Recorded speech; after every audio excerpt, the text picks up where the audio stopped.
Bonjour à tous, c'est l'ingénieur Célestin Kabassi de Security, ingénieur BTP et formateur en logiciel d'ingénieur.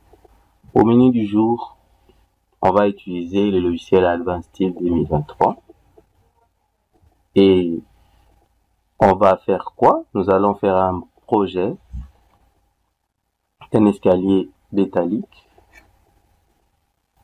Sans plus tarder, on commence notre projet. Ok, nous allons faire des lignes de référence. Je prends line, je suis là à 0. Ok, j'active le mode ortho. J'ai fait 3000 parce que mes unités par défaut c'est le millimètre.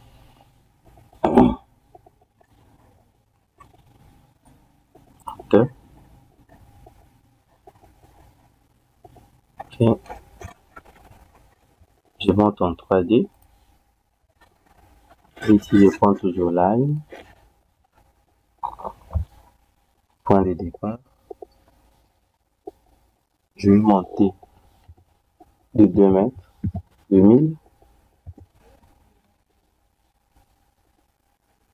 Specify Enter. Ok. Maintenant je vais relier les deux. Repeat line. J'enlève le mode ortho.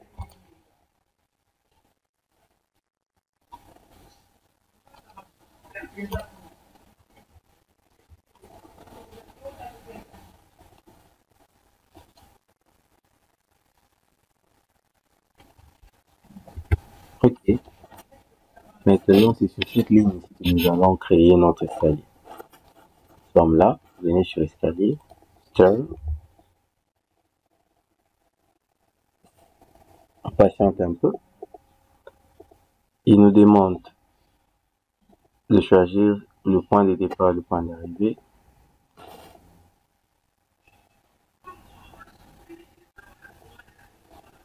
Start point 0, length 1, tout ça. Je clique sur Enter. Je commence par le premier point, là. Le deuxième point, de l'autre côté. Il me dit, est-ce qu'il va placer l'escalier à gauche, au milieu et à droite? À gauche de quoi? À gauche, au milieu et à droite de l'axe qu'on vient de spécifier. J'ai saisi 1 pour lui dire qu'il le place au milieu. Je patiente.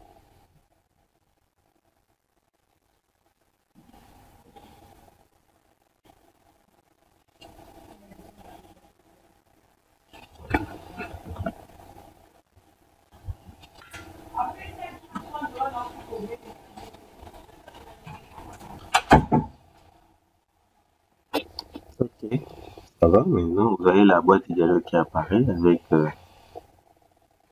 notre escalier. Distance et stringer. Stringer, c'est l'élément.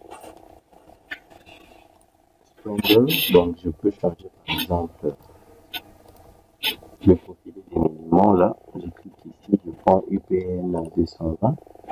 Je vais voir ici ça va grandir. Ça va s'adapter automatiquement. Ça grossit. Et là, step general. Je laisse ça, ça respecte réellement la règle de Blondel. Vous voyez? Rise, c'est les contre-marches. One, c'est les marches que vous voyez ici. Et le nombre de marches, j'en ai 10. La formule est respectée parce que j'ai 636. Que DR plus G doit varier entre 60, soit entre 600 et 640. Nous sommes dans l'intervalle. Choitique dans sa dialectique de masse, c'est cette première qui est choisie.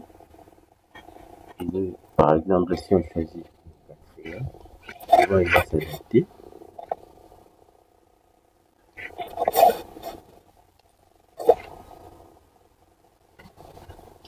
Si on ici, il s'adapte directement. Le quatrième, là, on va mettre le primitif.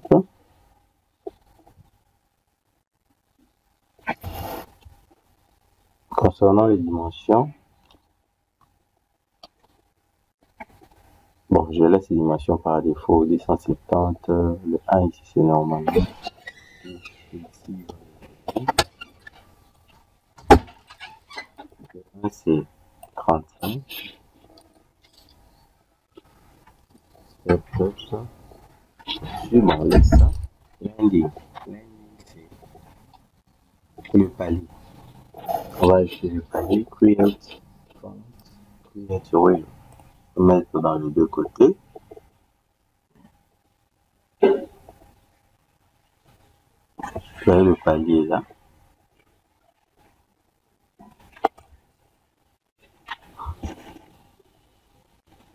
Le palier est là. Top landing, c'est-à-dire le palier du dessus. On peut aussi mettre le palier de départ et le palier d'arrivée. Je conseille seulement le palier du dessus. Voici les dimensions. La longueur du palier. Donc, la longueur du palier c'est d'1 mètre carrément. La largeur c'est la largeur de la marche. Donc, comme on laisse comme ça. Ok.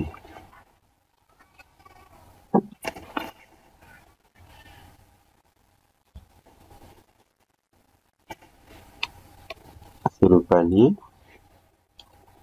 Ici, on peut toutefois changer les différents types, les différentes dimensions de, par exemple, vous voyez 3. Soit c'est la longueur, la hauteur de mon élément de fixation. Je peux toutefois le changer. Et je garde ce qui est. Bon, ça, c'était pour l'escalier. On va alors ajouter les appuis ici pour notre limon. Pour ajouter les appuis sur le limon, nous allons venir sur Bolt Connection. Là, sur Bolt Connection, je choisis cette option ici. Et là, j'ai choisi la deuxième option. Select Object, je dois sélectionner l'objet en question. J'ai sélectionné. OK. Non. Voici la boîte de numéro qui apparaît.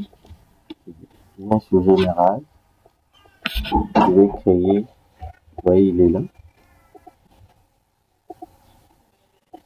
Et pour bien le créer, je vais créer une prolongation, un prolongement vertical.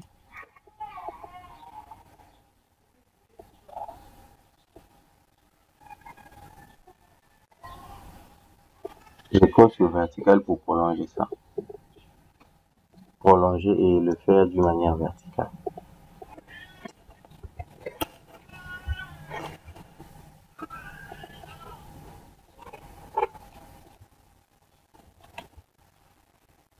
Voici l'illustration. C'est ça. Bon, là, layout value, je laisse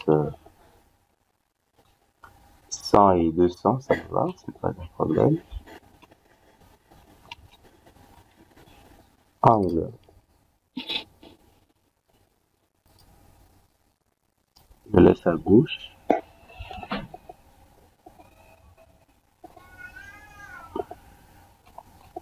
Bon, on va un peu voir ça, on le réduit. Ici.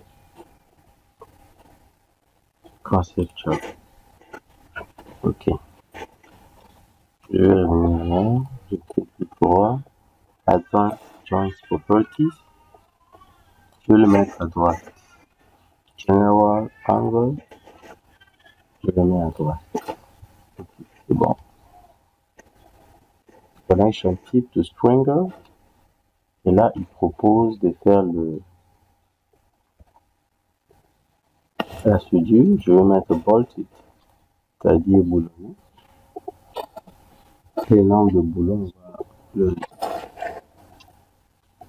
là, un chaud. Ça, c'est la taille du boulon proposé. 16, c'est pas un problème. En short distance, et je vais mettre 50 ici. 50.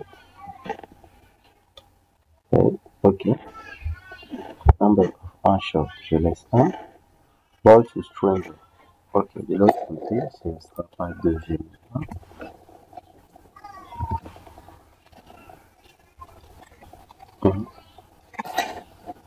Both parameters, le type de ball, c'est-à-dire le type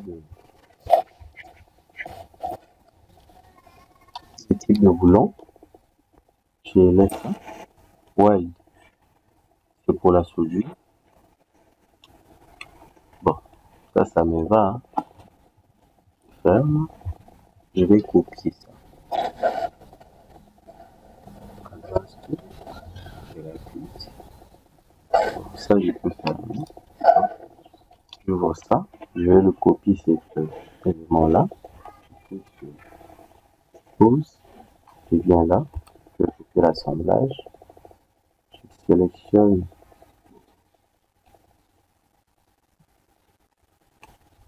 Enter.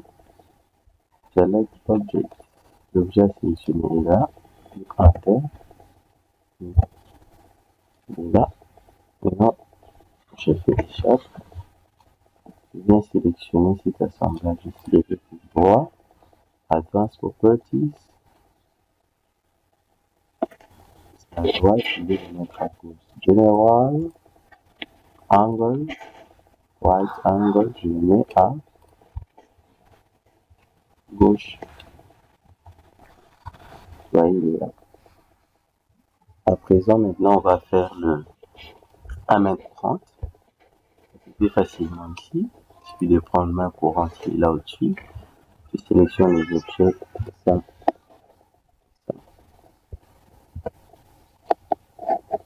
Je vais sélectionner le début et la fin. Dans main courante. Ça le début. Et la fin. Et là. Non. On patiente un peu. Il va ouvrir la boîte de dialogue qui concerne la main courante. Ok. Si vous dézoomez, vous voyez la main courante est ajoutée. On peut même changer le type de main courante. Bon, c'est qui convient. Post. Je mets ça comme ça. Handray ici. Je vais plutôt venir ici end of handray. Je mets return. Vous allez voir au début. Prends ça. Et à la fin aussi. Utiliser. Donc, si je zoome, vous allez voir. C'est ça.